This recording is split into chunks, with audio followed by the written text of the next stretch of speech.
Home chef रेसिपीजमध्ये मी श्वेता तुम्हा सर्वांचं स्वागत करते। तर चला पटकन आता आपण रेसिपीला सुरुवात करूया। इथे अर्धा किलो एवढे मी आवळे घेतलेले आहेत। 10 ते 15 एवढ्या हिरव्या मिरच्या घेतलेल्या आहेत। आवळे आणि मिरच्या दोन्ही देखील स्वच्छ अशा धुवून घेतल्या। त्यानंतर कोरड्या अशा कपड्यांनी छान अशा पुसून घेतल्या। पुसून झाल्यानंतर मी त्याला 1 तास उन्हामध्ये असंच ठेवलं, म्हणजे की जरा देखील पाण्याचा अंश ह्या आवळ्याला किंवा मिरचीला असा जर लागला असेल तो देखील निघून जाईल म्हणून। लोणचं बनवायची सगळ्यात पहिली टिप म्हणजे हीच की जरा देखील पाण्याचा अंश ह्या लोणच्यामध्ये अजिबातही नको, म्हणजेच की वर्षभर असं हे जे लोणचं आहे छान असं टिकेल आहे। आवळा किंवा मिरची जरा देखील जर कुठून असं वाटत असेल ही खराब होत आहे म्हणून, तशा पद्धतीचा आवळा किंवा मिरची अजिबातही लोणच्यात वापरायची नाही तर लोणचं जे आहे खराब होऊ शकतं। आता एकीकडे आपण आवळे जे आहेत स्टीम करून घेऊया। एकीकडे आता मी कढईमध्ये पाणी गरम करायला ठेवलेलं होतं, गॅस सुरूच आहे। यावरती एक चाळणी ठेवून घेते आहे। यावरती आता आपण आवळे ठेवून घेऊया आणि झाकण झाकून मीडियम फ्लेमवरती याला आपण असंच होऊ देऊया, म्हणजेच की आवळे छान असे शिजतील देखील आहे आणि याच्या फोडी ज्या सहज अशा निघून येतील आहे। तोवर आता काय करायचं ना, ह्या ज्या मिरच्या आहेत आता आपण ह्या ज्या आहेत ना चिरून घेऊया। तुम्हाला हवं तर मधातून अशी पाक पाडून तशा पद्धतीने चिरू शकता। तुम्हाला ज्या पद्धतीने हव्या तशा पद्धतीने ह्या चिरून घ्यायच्या आहेत। मी आता अशा सरळ अशा गोल गोल ह्या ज्या आहेत मिरच्या ज्या अशा चिरून घेतलेल्या आहेत। इथे आता लोणच्याकरता म्हणून आता आपण मसाला बनवून घेऊया। त्याकरता इथे आता मी काही जिन्नस घेतलेले आहेत। 1 टीस्पून इथे हळद घेतलेली आहे। त्यानंतर 3 टीस्पून इथे मी तिखट घेतलेलं आहे। 2 टीस्पून सुरुवातीला आता इथे मी मीठ घेतलेलं आहे। 1 टीस्पून हिंग घेतलेला आहे। अर्धा टीस्पून मेथी दाणा घेतलेला आहे। 1/4 कप इथे जिरं आहे। 1/4 कप जाड सोप आहे आणि अर्धा कप मोहरीची डाळ इथे मी घेतली। आता आपण लोणच्याचा मसाला बनवून घेऊया। त्याकरता आता मी कढई तापायला ठेवलेली आहे। इथे आता जी आपण मोहरीची डाळ घेतली होती त्यापैकी फक्त जवळपास 2 टेबलस्पून डाळ मी इथे घेतलेली आहे आणि बाकीची डाळ जी आहे मोहरीची डाळ ती मी आता साईडलाच ठेवते आहे। यामध्ये आता जे जिरं आपण घेतलेलं होतं ते पूर्ण टाकून घेऊया आणि सोप देखील जी घेतली होती ती देखील पूर्ण यामध्ये टाकून घेऊया। आता याला नीट छान असं ना भाजून घेऊया मंद आचेवरती, म्हणजे की जोवर याचा सुवास सुटेल तोवर। मेथी दाणा देखील राहिलेला होता टाकायचा, तो देखील यामध्ये आता टाकून घेऊया। सगळे जिन्नस आता नीट असे भाजून झालेले आहेत। आता काय करायचं ना, हे जे भाजलेले सगळे जिन्नस आहे एका भांड्यामध्ये मी काढून घेते आहे आणि याला पूर्णपणे थंड असं होऊ देऊया आपण। सगळे जिन्नस आता मी काढून घेतले। आता आपण जी साईडला अशी मोहरीची डाळ आता ठेवली होती ना, ती देखील जरा फक्त अर्धा ते पाऊण मिनिटं जराशी परत अशीच करून घेऊया, खूप नाही, फक्त अर्धा ते पाऊण मिनिटं एवढीच अशी। अर्धा ते पाऊण मिनिटं असं झालं की आता ही भाजलेली मोहरीची जी डाळ आहे ती देखील आता एका साईडला काढून घेऊया। इथे लोणच्याकरता म्हणून मी मोहरीचं तेल वापरणार आहे, ते तापायला ठेवलेलं आहे। इथे 2 कप एवढं मी मोहरीचं तेल घेतलेलं आहे, म्हणजेच की सरसोचं तेल।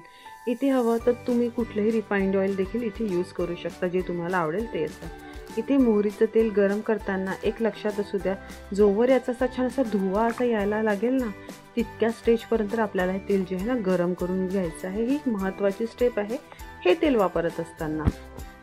इथे तेलामधनं आता धुवा निघायला सुरुवात झालेली आहे, म्हणजेच की तेल नीट असं तापलेलं आहे। गॅस इथे आता मी बंद करून घेणार आहे। एका साईडला आता हे जे भांडं आहे मी उतरवून घेते आहे। जरासं हे थंड होऊ देते आणि त्यानंतर पुढे काय करायचं हे तुम्हाला सांगते बघा।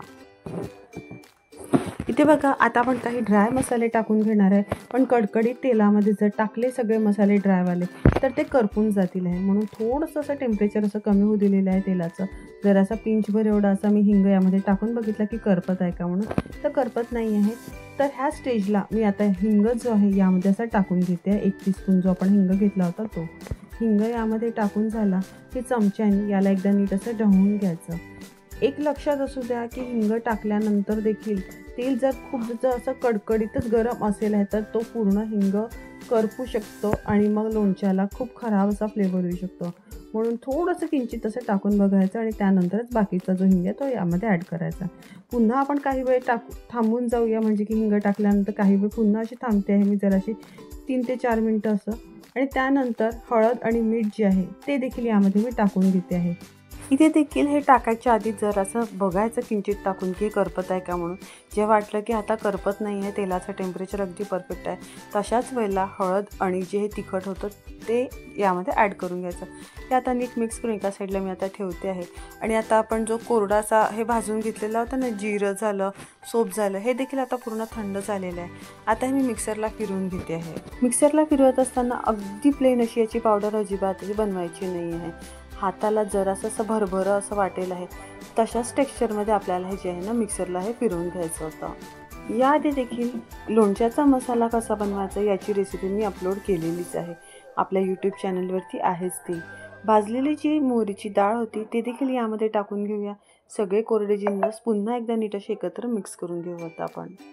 एकीकडे जे आपण आवळे वाफायला ठेवलेले होते ते देखील झाले आहेत की नाही म्हणून चेक करून घेऊया आता आपण.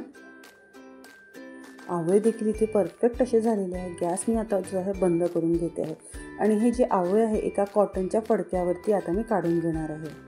आता कॉटनच्या फडक्यामध्ये याकरता म्हणून म्हणजेच की वाफेचा एखादा जो अंश आहे, जसं की ओलवटपणाचा ह्या आवळ्याला जो असेल आहे, तो ह्या कॉटनचा जो फडका आहे नीट असं ॲब्झॉर्ब करून घेतला आहे. आणि यामध्ये आवळ्यामध्ये अजिबातही पाण्याचा म्हणजेच की वाफेचा असा ओलसरपणाचा अंश राहणार नाही. आवळा आता थोडासा थंड झालेला आहे. सहज अशा याच्या ज्या फोडी आहेत वाफवल्यामुळे निघून येत आहेत. आवळा जर परफेक्ट असा जर वाफवला गेला ना, ती सहज याच्या ज्या फोडी आहेत ना ह्या निघून येतात. एका साईडला आपण ह्या सगळ्या फोडी ज्या आहेत आता आपण काढून घेऊया. इथे आता ना सगळी लोणच्याची तयारी आता करून झालेली आहे. सगळे जिन्नस आता आपल्याला एकत्र असे करायचे आहे. मिठाचं प्रमाण आणि जे तेलाचं प्रमाण आहे आपण हे नंतर थोडंसं ॲडजस्ट करून घेऊया. आता काय करते ना, हा जो कोरडा मसाला जो करून घेतला होता ना, यामध्ये जे मी म्हटलं होतं मीठ टाकायचं राहिलेलं होतं ते यामध्ये टाकून घेते आहे. याला एकदा नीट असं मिक्स करून घेते आहे.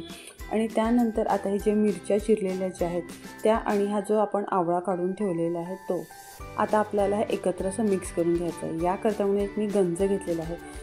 आपण याकरता जितकेही भांडे वापरणार आहे ते स्वच्छ असे कोरडेसे करून घ्यायचे आहे, त्यानंतरच हे आपल्याला वापरायचे आहे, नाही तर लोणचं खराब होऊ शकतं. यामध्ये आता आपण हा जो मसाला तो यामध्ये टाकून घेऊया. सगळे जिन्नस नीट एकत्र असे सुरुवातीला मिक्स करून घेऊ. माझ्या रेसिपीज जर तुम्हाला आवडत असतील आणि जर तुम्ही अजूनपर्यंत चॅनलला सबस्क्राईब नसेल केलं तर सबस्क्राईब नक्की करायला आहे. सगळे जिन्नस आता इथे नीट असे एकत्र करून झालेले आहेत. यामध्ये 2 लिंबाचा रस जो आहे तो यामध्ये मी टाकून घेते आहे. याने होतं काय ना की ज्या फोडी आहेत त्या छान अशा करकरीत अशा राहतात छानपैकी.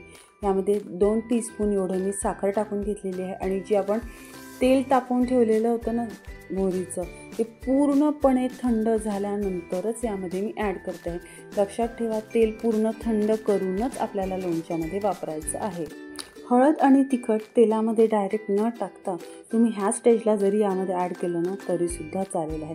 उरलेलं पूर्ण तेल आता यामध्ये मी ॲड करून घेते आहे आणि याला एकदा नीट असं मिक्स करून घेते. आणि याला नीट पुन्हा एकदा आपण असं मिक्स करून घेऊया. यामध्ये जर मला असं वाटलं की तेल, मीठ किंवा साखर यामध्ये थोडीशी कमी चवीला आहे तर ते आपण वरनं ॲड करून घेऊया. एकदा नीट मिक्स करून झालं की एकदा हा जो खार आहे एकदा चेक करून घेऊ आणि बघूया. यामध्ये जराशी साखर आणि मीठ मला थोडंसं असं कमी वाटतं आहे, तर पुन्हा यामध्ये जवळपास 1.5 टीस्पून मीठ यामध्ये मी ॲड करते आहे. आणि पुन्हा यामध्ये मी साखर ॲड करणार आहे जवळपास 2 टीस्पून एवढी. साखरेच्या ऐवजी थोडासा गुळाचा खडा जरी तुम्ही यामध्ये ॲड केला तरीसुद्धा चालेल आहे. जसं जसं थोडासा वेळ जाईल ना तसं तसं यावरती तसं तेल यायला लागेल. सुरुवातीला थोडंसं जरी आता कमी वाटत आहे, 5 मिनटं याला ठेवूया आणि मग तुम्हाला दाखवते बघा वरनं यामध्ये अजून तेल दिसतं की नाही म्हणून. 5 मिनटं झालेले आणि बघा तेल जरासं असं वरती आलेलं आहे, बघू शकता इथे छानपैकी. आणि रंग देखील सुरेख असा हा लोणच्याला आलेला आहे. पण तेलातलं लोणचं म्हटलं की भरपूर असं तेल पाहिजे, तेव्हाच हे लोणचं ज्या वर्षभर असं टिकतं. त्यामुळे अर्धा कप तेल मोहरीचंच पुन्हा मी तापवायला ठेवलेलं होतं, ते तापवून पूर्णपणे थंड करून घेतलं आणि ते आता पुन्हा यामध्ये ॲड करते आहे. आता बघा तेलाची क्वांटिटी परफेक्ट अशी आहे, म्हणजे की जवळपास 2.5 कप एवढं तेल ह्या लोणच्याकरता इथे आपल्याला लागलेलं आहे. सगळे जिन्नस नीट छान असे एकत्र आता करून घेऊया. आणि इथे बघा रंग देखील सुरेख असा आलेला आणि लोणच्याला जो सुवास सुटलेला आहे ना मस्त असा, तोंडाला अगदीचं पाणी सुटतं आहे माझ्या. लोणचं मुरायला म्हणून 7 ते 8 दिवस असे लागत असतात. लोणचं नेहमी काचेच्या नाही तर चिनी मातीच्या भरणीतच असं स्टोअर करायचं. फक्त 7 ते 8 दिवस काय करायचं ना, एक असा कोरडा असा चमचा घ्यायचा, रोज सकाळी एकदानं हे लोणचं फिरवायचं, पुन्हा झाकण लावून ती भरणी अशीच ठेवायची. ही प्रक्रिया रोज म्हणजे की 7 ते 8 दिवस अशी कंटिन्यू अशी करायची आहे, म्हणजेच की लोणचं वर्षभर असं टिकेल आहे. रेसिपी आवडली असेल तर रेसिपीला एक लाईक आणि जास्तीत जास्त शेअर नक्की करायला आहे. पुन्हा भेटूया अशाच नवीन रेसिपीजसोबत. तोपर्यंत होम शेफ रेसिपीज बघत राहा आणि ट्राय करत राहा.